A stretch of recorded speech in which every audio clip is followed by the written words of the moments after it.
The next topic of discussion is early phonology.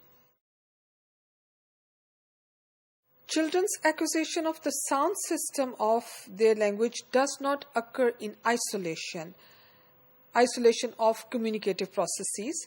Rather, children come to know all these tasks of learning phonology with some knowledge of how to communicate in non-verbal way. Even though children do not produce words before they are 12 months old, it's been observed that they still have the ability to produce speech sounds well before they are 12 months old. Now, in a study conducted by Stark, he has proposed 5 stages of early speech development or early phonology. The first stage is when you have a child up to 4 weeks, that is called reflexive vocalization, which takes into account simply crying or sneezing or sound of heavy breathing. From 6 to 10 weeks, it has been seen in terms of 10 or sometimes 6 to 16 weeks, you have another type which is called cooing and laughter.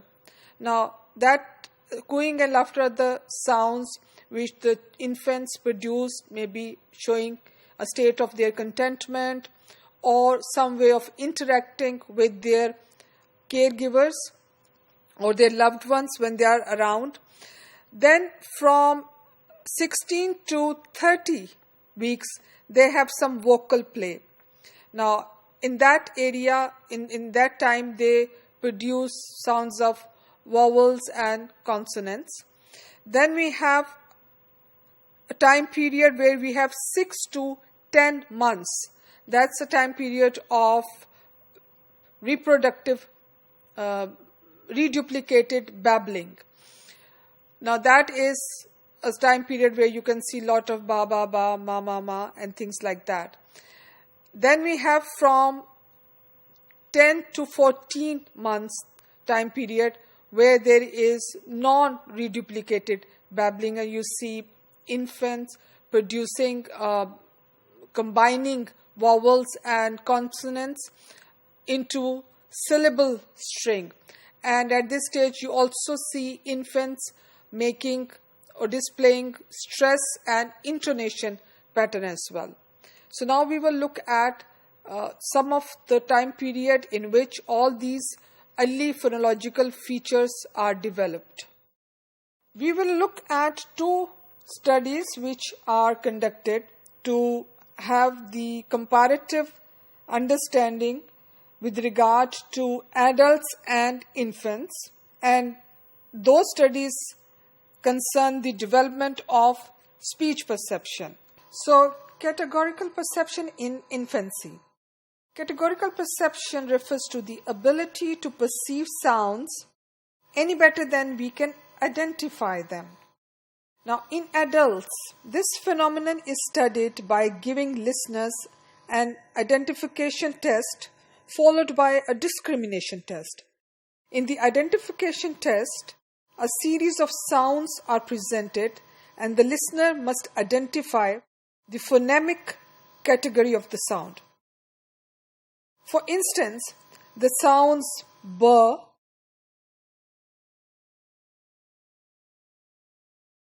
and p differ in voice onset time, VOT. Voice onset time, the time which is between the sound is released at the lips and when the vocal cords begin vibrating. So that's called VOT, voice onset time. Now typically English speaking listeners hear VOTs of less than 25 milliseconds as B and those greater than 25 milliseconds as P. In the discrimination tests, listeners are presented with 2 different sounds. When a repetition of one of them and must say which of the first 2 sounds match the third. In some instances, the first 2 sounds come from the same phonemic category, such as VO and 20 milliseconds VOTs. And in other cases, the sounds come from different categories such as 20 and 40 milliseconds VOTs. Adult listeners perform very well when the sounds come from different phonemic categories, but very poorly when the sounds are from the same phonemic categories. Now, different studies have been conducted to explore the categorical perception of speech sounds, and one of the studies conducted by Emus and his colleagues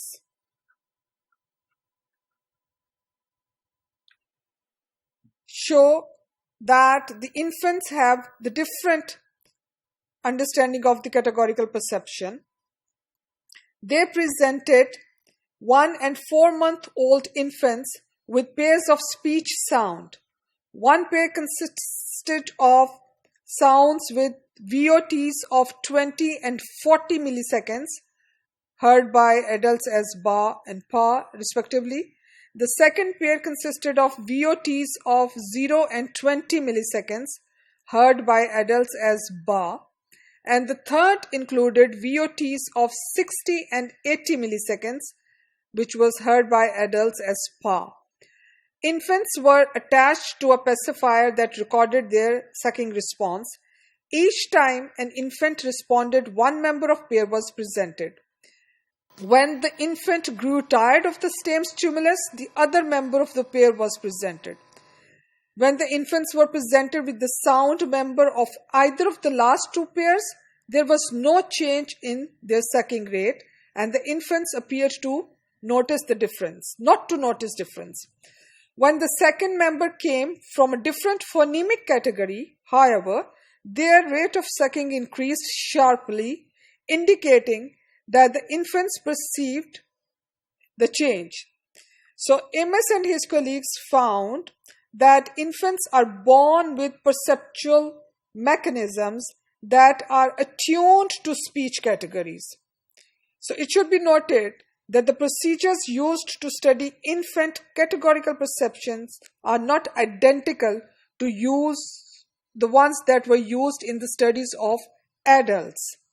In adults, one needs to compare identification and discrimination performance to determine whether a stimulus has been perceived categorically, but there is no corresponding way to assess identification of speech sound in infants. So we are left with their discrimination performance. It is ordinarily assumed that the discrimination that infants make reflect comparison across phonemic categories. With regard to development of speech production, babbling 4 months, reduplicated babbling around 4 to 6 months, variegated babbling around 11 to 12 months have been noticed. Babbling is thought to be a form of play in which various sounds are practiced and mastered before they are used in communicative ways. So babbling again is an interesting way of noticing how different ways of communication have been developed by using different types of babbling. The child's mastery of the sound system of language proceeds largely independently of communication processes. Sound and meaning merge with the development of the first word at about 1 year of age.